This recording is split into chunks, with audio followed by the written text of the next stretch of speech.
আমি না বাবা অনেকবার বলেছি ওকে চলো পালিয়ে যাই, আমার বাবা কখনো মানবে না, চলো পালিয়ে যাই পালিয়ে যাও, কখনো রাজি হয়নি, শুধুমাত্র তোমার সম্মানের কথা চিন্তা করে। তুমি যে তোমার বংশের অহংকারের কথা বলো না, আমি ওকে অনেকবার বলেছি আমার বাবা এই অহংকারের ঊর্ধ্বে গিয়ে আমাদের ভালোবাসা কখনো মানবে না। তার কাছে তার মেয়ের ভালোবাসা কিচ্ছু যায় আসে না, কিন্তু ও মানেনি, ও রাজি হয় নাই বাবা, শুধুমাত্র তোমার সম্মানের জন্য, এই ফ্যামিলির সম্মানের জন্য। আর তুমি ওকে কাজের ছেলে বলতেছো?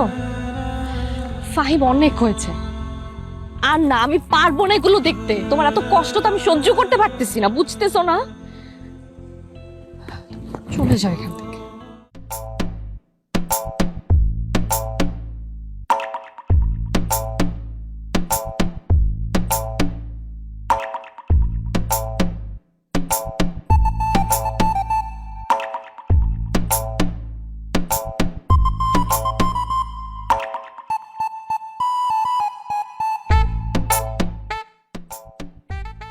ফাইন ফাইন এদিকে আয়।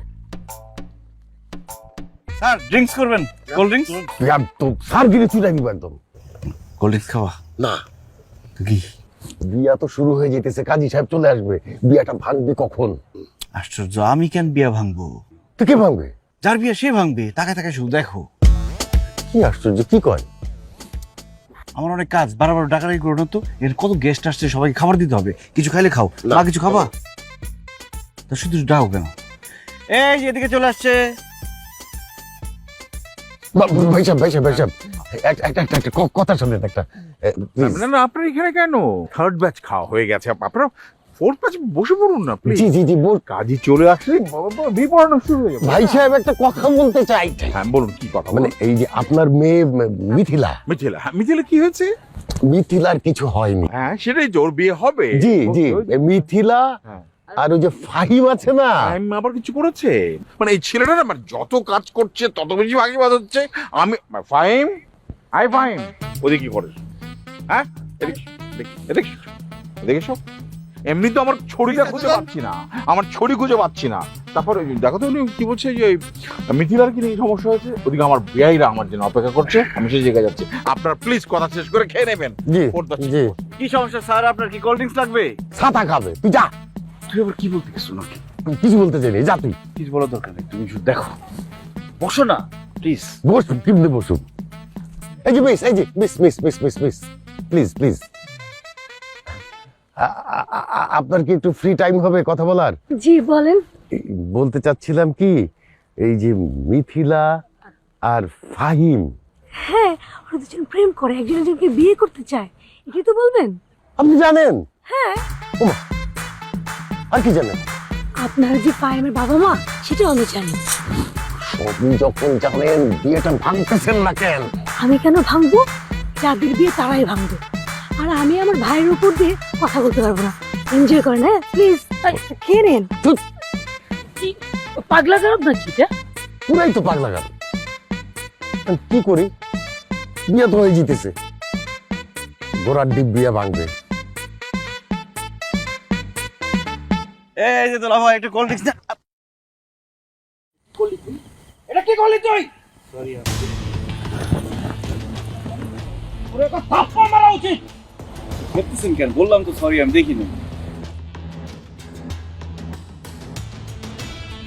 সমস্যা কি? হ্যাঁ আর কি আসছে? শালা ফকিন্নি খয়রাতি আবার আমার মুখের লগে মুখ তর্ক করছ। আপনি ওর সাথে বাজে ব্যবহার কেন করছেন? ওর কলারটা ছাড়ুন। বুঝলাম না, তুমি ওর মতো একটা ছোট লোকের জন্য আমার সাথে কেন রাগ করতেছো তুমি? আপনি কাকে ছোট লোকের বাচ্চা বলছেন? হ্যাঁ, আপনি জানেন লন্ডনের 4-5 জন লোক ওর সাথে থাকে সব সময়, ওর কি লাগবে সেটার জন্য। এই এই কাজের লোক তুই আমার সাথে খারাপ ব্যবহার করিস, খবরদার। ছাড় ছাড়েন, গায়ে একবার আর হাত তুলবেন না। আপনি কাজের লোক, আপনি উচ্চ কণ্ঠে কথা বলছেন কেন আমার সাথে? তুমি কাকে কাজের ছেলে বলছো বাবা? ফাহিম কাজের লোক না। কি কি তাহলে? ফাহিম কাজের ছেলে কি ছেলে? ফাহিমের বাসায় ডজন খানে কাজের লোক কাজ করে, তুমি তাকে কাজের লোক বলছো? যে ছেলে কখনো এক গ্লাস পানি পর্যন্ত ঢেলে খানে, তাকে যে তুমি অমানবিক আচরণ করছো বাবা, অনেক পরিশ্রম করেছো। কি ছাতা বলছিস মিথিলা? এই ছেলেটা কাজের ছেলে হয়ে কেন এই বাড়িতে পড়ে আছে জানো? শুধুমাত্র তোমার মেয়ের জন্য। ওর একটাই ভুল যে ও তোমার মেয়েকে অসম্ভব ভালোবাসে। তুমি কি কি জানতে চাও বলো? তুমি যে দেখছো যে রায়হান সাহেব তার স্ত্রী, তুমি কি ভাবছো তারা কারা? তারা ফাহিমের বাবা মা। এই প্রত্যেকটা মানুষ লন্ডনের সব সুখ শান্তি ত্যাগ করে শুধুমাত্র তোমার মেয়ের জন্য এইখানে আছে। আমি না বাবা অনেকবার বলেছি ওকে চলো পালিয়ে যাই, আমার বাবা কখনো মানবে না, চলো পালিয়ে যাই পালিয়ে যাও, কখনো রাজি হয়নি শুধুমাত্র তোমার সম্মানের কথা চিন্তা করে। তুমি যে তোমার বংশের অহংকারের কথা বলো না, আমি ওকে অনেকবার বলেছি আমার বাবা এই অহংকারের ঊর্ধ্বে গিয়ে আমাদের ভালোবাসা কখনো মানবে না। তার কাছে তার মেয়ের ভালোবাসা কিচ্ছু যায় আসে না, কিন্তু ও মানেনি, ও রাজি হয় নাই বাবা শুধুমাত্র তোমার সম্মানের জন্য, এই ফ্যামিলির সম্মানের জন্য। আর তুমি ওকে কাজের ছেলে বলতেছো? ফাহিম অনেক হয়েছে, আর না আমি পারবো না এগুলো দেখতে। তোমার এত কষ্ট তো আমি সহ্য করতে পারতেছি না, বুঝতেছো না? চলে যাও এখান থেকে, আঙ্কেল আন্টিকে আর অপমান করায়ও না আমার জন্য। চলে যাও এখান থেকে, আমার বাবা কখনো মানবে না, আমার বাবার জেদ। আমাকে এই ছেলের সাথে বিয়ে দিয়ে ছাড়বে তো করাক, আমার ভালোবাসাকে আমি বাবার জন্য ভুলে গেলাম। তুমি চলে যাও এখান থেকে।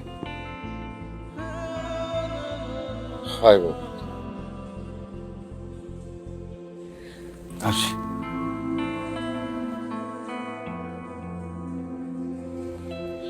ফাহিম, তুই এতদিন যাবৎ এত কষ্ট করলি, নিচের অবস্থানকে এত নিচে নামালি, যে মানুষটার জন্যে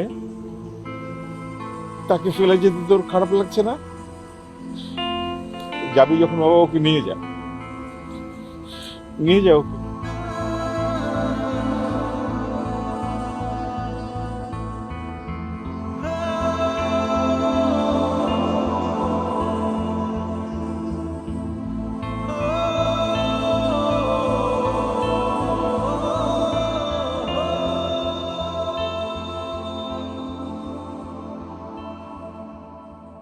আচ্ছা ই কর না, ওই যাবি যখন, ইয়ে চলে এসছে, কাজে এসছেন, বিয়েটা পরেই যাবি যা।